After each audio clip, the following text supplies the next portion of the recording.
कक्षा 6 का अध्याय 3।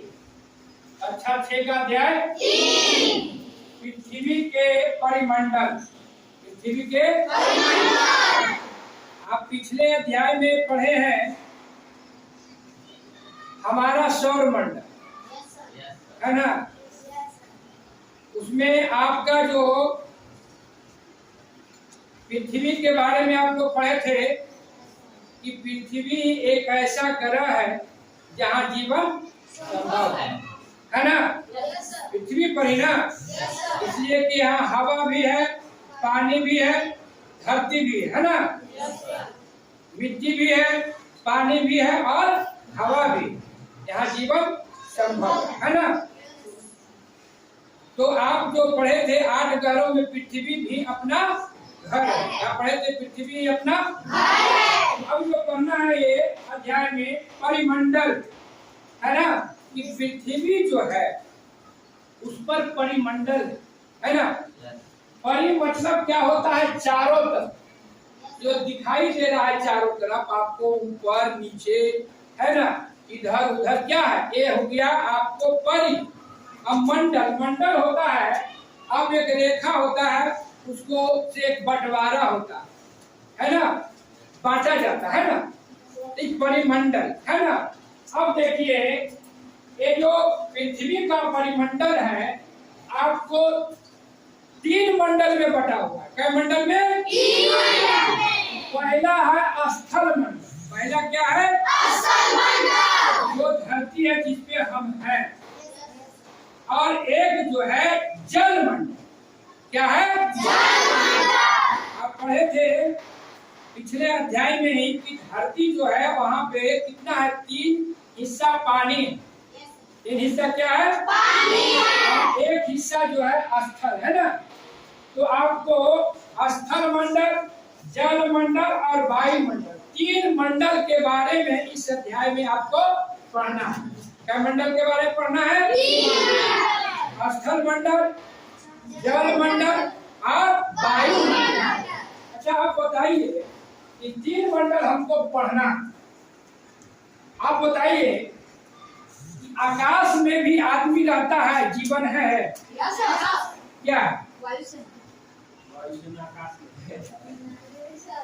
आपको भी बताएं, समझिए इसको बढ़िया से समझिए, कुछ सोचिए। विज्ञान कहता है कि सोचिए और समझिए। आपको बता रहे हैं कि जीवन संभव, धरती पर जीवन संभव है। और धरती को कई भाग में बांट दिया गया है? 3 परिमंडल में बांट दिया है। 3 मंडल, जल मंडल, स्थल मंडल और वायुमंडल। हमको पूछना है कि क्या धरती पे आदमी रहता है ना? Yes sir. घोड़ा कहाँ रहता? भैंस कहाँ रहता? बकरी कहाँ रहता? आदमी कहाँ रहता? क्या आदमी जो है पानी में रह सकता है? पानी में कौन रहता है? मछली रहता है। अगर उसको धरती पे रख दीजिएगा तो जिंदा रहेगा? अब बच्चा क्लास में पढ़ी थी, मछली जल की रानी है, जीवन उसका पानी है ना। हाथ लगाओ बाहर निकालो, मतलब वो धरती पर नहीं रहे, वो कहाँ रहेगा? पानी में। जल जो मंडल है, जल में कुछ जीव रहते हैं, कुछ जीव धरती पे रहते हैं और कुछ जीव जो रहते हैं आकाश में। पढ़े हैं 5वीं क्लास में ना आप कविता, हम पंछी उन्मुक्त गगन के पिंजर बंद न गा पाऊंगा, कनक तीलियों से टकरा कर पुलकित पंख उड़ जाए। हम पंछी उन्मुक्त गगन, गगन माने क्या होता है? गगन माने आकाश। मतलब पंछी जो है आकाश में रहता है। पंछी कहाँ रहता है? आकाश में। मछली कहाँ रहता है? पानी में। मतलब हो गया कि जो तीनों मंडल है, स्थल मंडल, जल मंडल और आपको वायुमंडल, देखिए ये है आपको मंडल। ये क्या है? स्थल मंडल है, ये जल मंडल है और ये क्या है? वायुमंडल। मतलब तीन तीनों मंडल को जब हम आपस में मिला देते हैं तो जैव मंडल का निर्माण होता है। कौन सी का निर्माण होता है? जैव मंडल का मतलब है जहाँ जीवन संभव है, जहाँ जीवन चांद पर आदमी रहेगा नहीं रहेगा। मिलता है, तीनों मंडल मिलकर स्थल मंडल, जल मंडल और वायुमंडल को मिलकर क्या बनता है? जैव मंडल। बताएं आपको कि जल में भी जीवन है, धरती पर भी जीवन है और आकाश में भी जीवन है ना। आपको पृथ्वी ही एक ऐसा ग्रह है जहाँ पे जीवन संभव है। पृथ्वी ही एक ऐसा ग्रह है, चंद्रमा पे नहीं रह सकता आदमी, इसलिए कि वहाँ क्या है? सब चीज नहीं है। आदमी को जीने के लिए क्या चाहिए? हवा चाहिए, पानी चाहिए, धूप चाहिए, का सारी चीज जो है अन्य ग्रहों पे नहीं मिलता। पृथ्वी एक ऐसा ग्रह है कि जहाँ आपको सारी चीज मिलता है। तो पृथ्वी को जो है 3 मंडल में बांटा। आज जो हम पढ़ेंगे, आज हम पढ़ेंगे 3 मंडल है ना, उसमें हम पढ़ेंगे आज जो है वायुमंडल के बारे में। क्या के बारे में? वायुमंडल, हवा के बारे में। क्या चीज के बारे में? आप लोग विज्ञान में पढ़े थे और पर्यावरण हम में भी पढ़े थे कि हवा क्या है? हवा क्या है? गैसों का मिश्रण। हवा क्या है? गैसों का मिश्रण है। क्या है? गैसों का मिश्रण है। और ये हवा है, वायुमंडल जो है ना, कहाँ तक है? आप कोई धरती देख रहे हैं ना? धरती से 1000 किलोमीटर लगभग ऊपर जाइएगा, वहां तक क्या है? आपको वायुमंडल मतलब हवा का एक घेरा है। हवा का क्या है? धरती से कितना? 1000 किलोमीटर है ना। कितना किलोमीटर? 1000 किलोमीटर। क्या है? हवा का घेरा है ना। और हवा क्या है? गैसों का मिश्रण है। आप पढ़े थे ना नीचे वाला क्लास में। आपको बताइए कि हवा जो है गैसों का मिश्रण है। इस हवा में सबसे ज्यादा कौन गैस है? नाइट्रोजन। कौन गैस है? नाइट्रोजन। अब देखिए, आपको बिट्टू बता रहा है सही। कितना % है? 78% जो है आपको क्या है? नहीं, हवा 78% आपको क्या है? नाइट्रोजन। 78% क्या है? नाइट्रोजन। ऑक्सीजन कितना है? 21% ऑक्सीजन। 21% ऑक्सीजन। और 0.09% जो है ऑर्गन। क्या है? ऑर्गन गैस है। 0.03% क्या है? कार्बन। इस ढंग से आप सब गैस है, लेकिन प्रमुखता के रूप में जो है नाइट्रोजन आपको कितना है? ऑक्सीजन कितना है? 21% है ना। ऑर्गन है और कार्बन डाइऑक्साइड है ना, CO। अब देखिए, ये जो गैसों का मिश्रण, इसको कई भागों में बांटा गया। कई भागों में बांटा गया। अब देखिए, इसको जो बांटा गया है, जो वायुमंडल है ना, गैसों का जो आवरण है, जो घेरा है, उसको बांटा गया। कई भाग में बांटा गया है उसको जानते हैं? 5 भाग में। कितने भाग में बांटा गया है? 5 भाग में। कॉपी पर नोट करिए, कॉपी पर नोट करिए उसको। ये जो है परत को बांटा गया है 5 भाग में। लिखिए क्षोभ मंडल। क्षोभ मंडल लिखिए। क्षोभ मंडल, समताप मंडल, समताप मंडल, मध्य मंडल,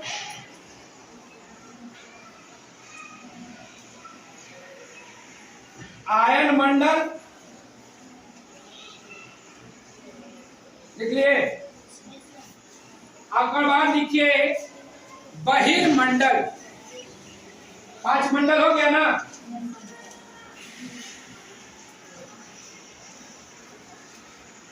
अभी 5 मंडल के बारे में हम लोग विस्तार से लिखाएंगे, है ना। अब देखिए, ये जो है मंडल को हम बारी बारी से। क्षोभ मंडल पहला क्या है? क्षोभ मंडल। क्या है? कि पृथ्वी का सबसे निचली परत, पृथ्वी का सबसे निचली परत है, इसको क्या बोलते हैं? क्षोभ। क्षोभ मतलब आपको कहने से ही समझ रहे हूं, क्षोभ उत्पन्न होता है। इस जो मंडल में है ये पृथ्वी का सबसे निचली मंडल है, और इस मंडल का जो है आपको 8 किलोमीटर, देख रहे हैं ना, 8 किलोमीटर से 18 किलोमीटर, कितना है? 8 किलोमीटर से ऊपर 18 किलोमीटर तक आप जाइएगा।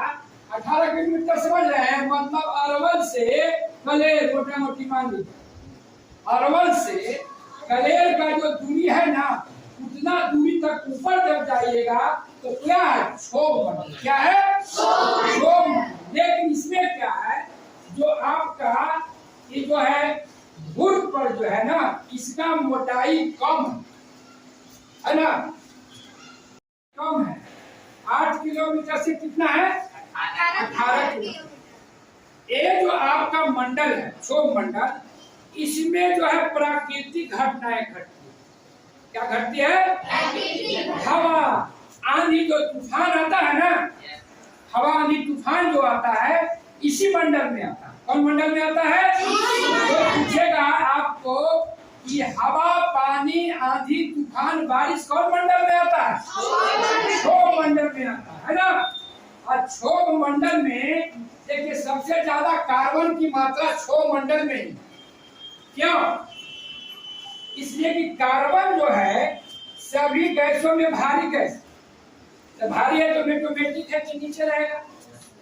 और क्षोभ मंडल में एक और खासियत क्या है, देखिए आपका ही क्षोभ मंडल है ना, क्षोभ मंडल में देखिए आपको चित्र है ना, बारिश हो रहा है ना, बादल है ना, आंधी तूफान आ रहा है ना, क्या क्या क्षोभ मंडल, क्या हो गया? क्षोभ मंडल। और क्षोभ मंडल का एक और खासियत है कि जाड़ा में जो इसका है ना, इसका जो है मोटाई जो है कम जाता, और गर्मी में मोटाई बढ़ जाता है। इसलिए आप पढ़े नीचे क्लास में कि हवा जो है गर्म होकर ऊपर उठती, हवा गर्म होकर ऊपर है ना। तो जब हवा गर्म होगा तो व्यवहारिक बात है कि जो क्षोभ मंडल का जो गैसों का मिश्रण है ऊपर उठेगा ना, और जाड़ा में क्या होता है? गर्मी कम होता है तो उसका परत क्या होगा? कम जाएगा। अब देखिए, अब क्षोभ मंडल के बाद है समताप मंडल। क्या है? समताप मंडल। अब इसका लिखते जाइएगा, उसका लिख लिए ना कि आपका क्षोभ मंडल का ऊंचाई कितना है? 8 से 18 किलोमीटर। और एक चीज, कोई जो किताब है पढ़िएगा तो उसमें कुछ अंतर देगा, इससे कोई बड़ी बात नहीं है, ठीक ना। आपका जो किताब में है, आपका जो पढ़ना है ना, उस लेवल तक का जो है उस बात को ही हम लोग रखते हैं ना। तो कितना है? 8 से 18। अब जो है समताप मंडल अब कहाँ जाएगा? आपको 18 से ऊपर जाएगा, है ना। समताप मंडल 18 से लगभग 50 लिखिए, 18 से लगभग 50 किलोमीटर, 18 से लगभग 50। अब देखिए कि 18 से 50 किलोमीटर तो कितना दूरी हो जाएगा ऊपर। आप अरवल से चले जाइए दाऊद, अरवल देख रहे हैं ना, दाऊद, उतना दूरी मतलब किलोमीटर आप ऊपर जाइएगा तो क्या हो गया? समताप मंडल। समताप, सम माने क्या होगा? सम माने क्या होगा? बराबर। ताप माने ताप, मतलब वहाँ का तापमान जो है सम है, बराबर है। अब वो जो है ताप मंडल, उसी ताप मंडल में देखिए काची का फिगर बना हुआ है, हवाई जहाज का है। तो जो हवाई जहाज वगैरह है किस मंडल में उड़ता है? कोई पूछेगा कि हवाई जहाज जो है किस मंडल में उड़ता है? तो समताप मंडल। समताप मंडल के बाद जो है मध्य मंडल। क्या है? मध्य मंडल। मध्य मंडल जो है आपका, अब समताप मंडल में एक बात आओ, कितना है उसका ऊंचाई? 18 से 50 किलोमीटर। लेकिन कुछ दूरी तक जाइएगा ना, लगभग तक समताप में 50 तक है ना, तो उसको हम 2 भाग में बांटते हैं।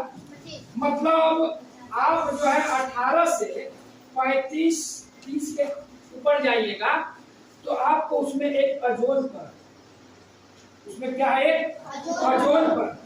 अजोल परत का क्या काम, आपको जो सूरज से जो निकलता है पारावैगनिक किरण, क्या निकलता है सूरज से, पारावैगनिक किरण, उसको रोकता है। समझिए कि वो आपको छतरी है, जीवन रक्षक है। अजोल परत क्या है, जीवन रक्षक है। वो जो पारावैगनिक किरण है, अगर उसको नहीं रोकेगा तो आपको जब आपका शरीर पर पड़ेगा ना तो बहुत तरह की क्या है बीमारी, कैंसर वगैरह है ना। आपको पढ़े हुए कि ओजोन परत पर जो है कि वो छिद्र हो गया है ना। क्या छिद्र हो गया है, आपका उसका एक गैस का नाम है CFC गैस। CFC गैस क्या नाम है, CFC, क्लोरोफ्लोरोकार्बन। क्लोरोफ्लोरोकार्बन गैस, वो गैस जो है निकलता है कहां से, एक मनुष्य जितना आरामदेह हो रहा है, विज्ञान जितना आगे बढ़ रहा है, उतना तेजी से हमारा जो प्राकृतिक है ना वो भी क्या हो रहा है, कहीं न कहीं नष्ट हो। तो कहता है कि आप प्राकृतिक संसाधन का उपयोग करते हैं, उसको बचाने के लिए भी सोचिए, है ना, उसको बचाने के लिए भी सोचिए।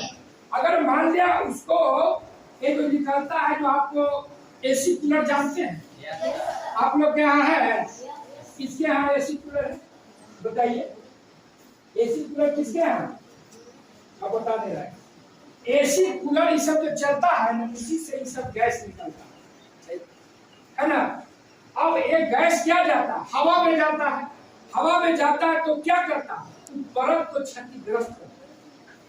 जब क्षतिग्रस्त हो जाएगा तो सूरज से जो निकलने वाला पारावैगनिक किरण है, क्या उसको रोक पाएगा, जब नहीं रोकेगा तो धरती पर आएगा। तो धरती पर जो भी जीव है उस सब के लिए क्या होगा, वो हानिकारक है।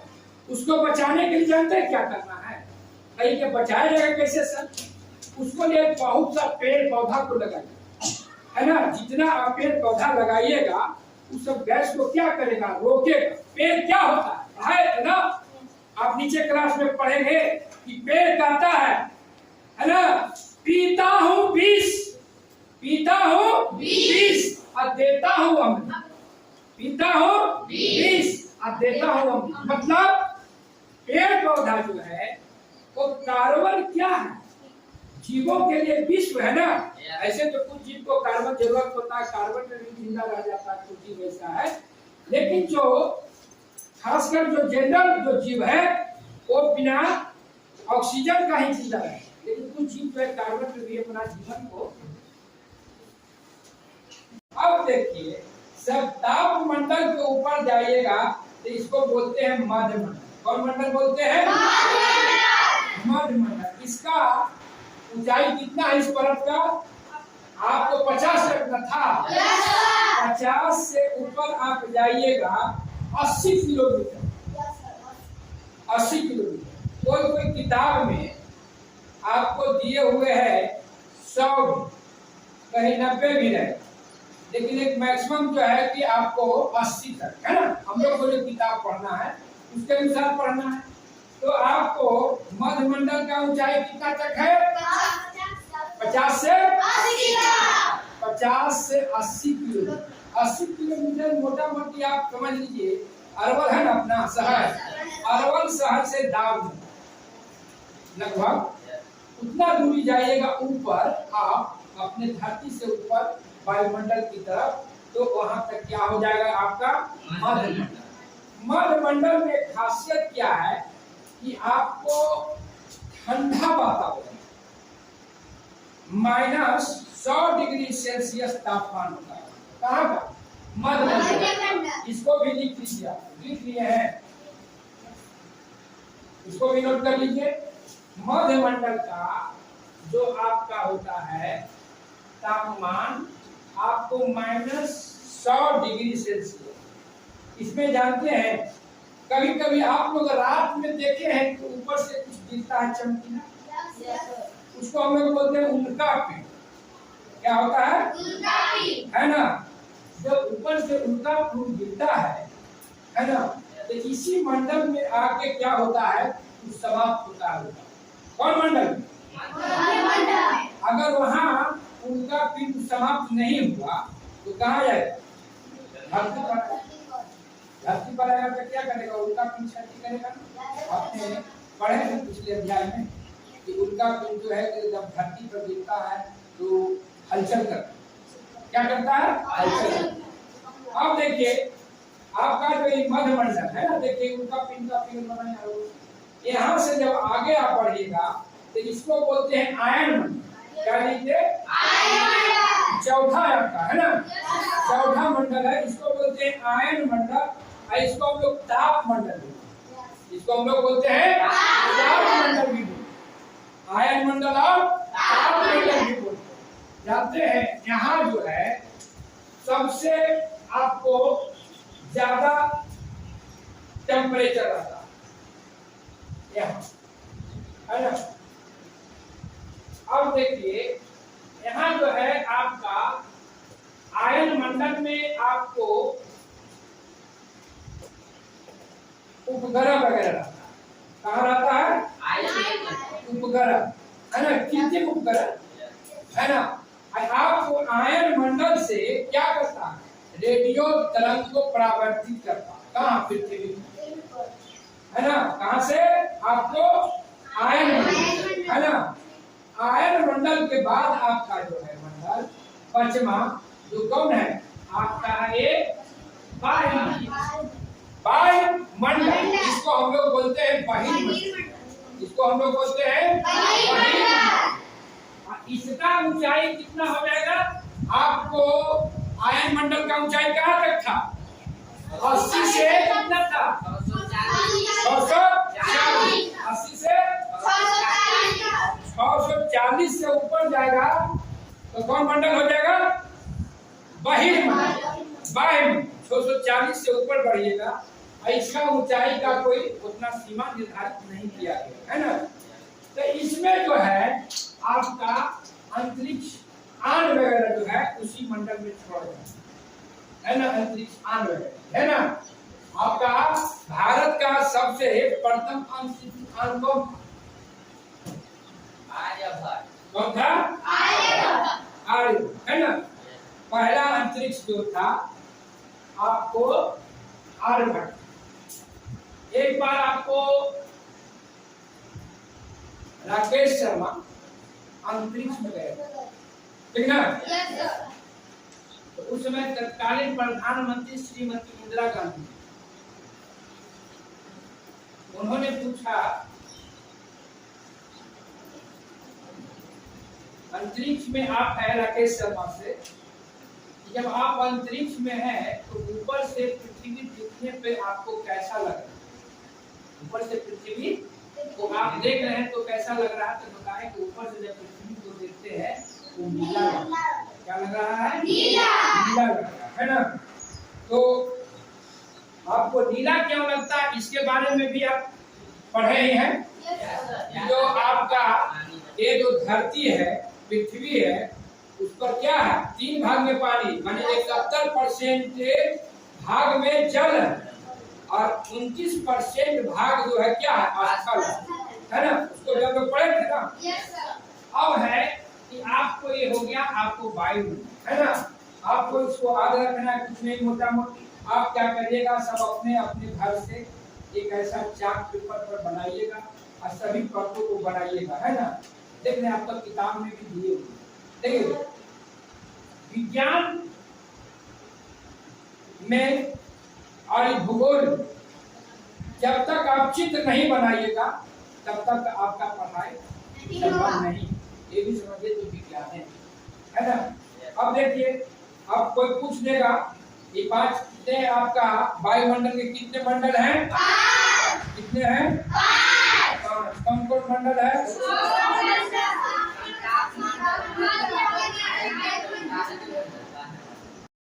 अब जो है पूछ देगा कोई आपसे कि हवा आंधी तूफान किस मंडल में है?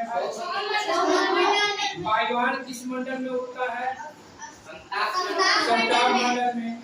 उल्का पिंड वगैरह कहाँ अति होता है? मंडल में। आपको कृत्रिम उपग्रह किस मंडल में होता है? आयन मंडल चाहे डार्क मंडल। और आपको अंतरिक्ष यान किस मंडल में होता है? बहिर्मंडल में, है ना? तो ये 5 मंडल का हो गया। आप लोगों चार्ट पेपर पर बना के लाइएगा, उसमें हम लोग फर्स्ट सेकंड करेंगे, ठीक ना? और फर्स्ट सेकंड करेंगे, जिसका बढ़िया होगा और सभी को बना के लाना है, ठीक ना? तो आज जो है आप लोग का एक मंडल का वायुमंडल का जो है आपको क्लास पूरा हो गया, हम लोग उसको समाप्त